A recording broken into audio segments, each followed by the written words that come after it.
హైదరాబాద్ లో ఐటీ సోదాలు జరుగుతున్నాయి. ప్రముఖ హోటళ్ల చైర్మన్లు, డైరెక్టర్ల ఇళ్లలో రైడ్స్ చేస్తున్నారు. సుమారు 600 మంది ఐటీ అధికారులు 30 బృందాలుగా ఏర్పడి నగరంలో 15 చోట్ల ఐటీ అధికారులు దాడులు చేస్తున్నారు. ఆదాయానికి మించిన ఆస్తులు, లెక్కల్లో చూపని లావాదేవీలకు సంబంధించిన ఆరోపణలతో ఐటీ అధికారులు రంగంలోకి దిగారు.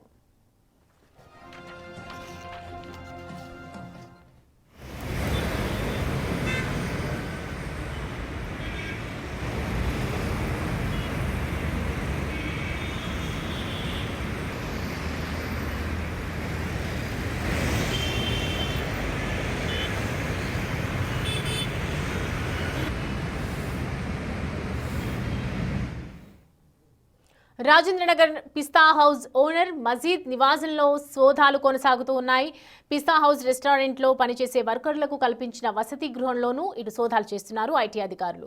వారికి సంబంధించిన ఫోన్స్, కంప్యూటర్స్ ని చెక్ చేస్తున్నారు. ఐటీ శాఖకు చెందిన హ్యాకర్స్ డేటాను విశ్లేషిస్తున్నారు. బినామీల పేర్లతో ఆస్తులున్నట్లు ఆరోపణలలో భాగంగా వర్కర్ల ఇళ్లలోనూ 6 టీంలతో సోదాలు చేస్తున్నారు అధికారులు. అయితే పిస్తా హౌస్ అకౌంటెంట్ ఇంకా అందుబాటులోకి రాలేదు.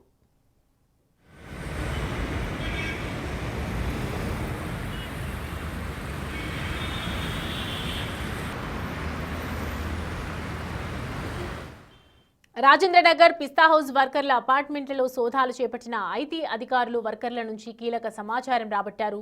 పలు కీలక డాక్యుమెంట్స్ ను స్వాధీనం చేసుకున్నారు. కంప్యూటర్లకు సంబంధించిన హార్డ్ డిస్కులు, పలు కీలక పత్రాలను సీజ్ చేశారు. ఆదాయానికి మించిన ఆస్తులు, లెక్కల్లో చూపని లావాదేవీలకు సంబంధించిన ఆరోపణలతో హైదరాబాద్లోని ప్రముఖ హోటళ్ల చైర్మన్లు, డైరెక్టర్ల ఇళ్లలో రైడ్స్ చేస్తున్నారు ఐటీ ఆఫీసర్స్. ఓల్డ్ సిటీలోని షా గౌష్ హోటల్లో యజమాని ఇంట్లో సోదాలు చేపడుతున్నారు ఐటీ ఆఫీసర్స్. యాకుత్పురాలోని షా గౌస్ హోటల్ యాజమాని నివాసానికి ఐటీ ఆఫీసర్స్ చేరుకున్నారు.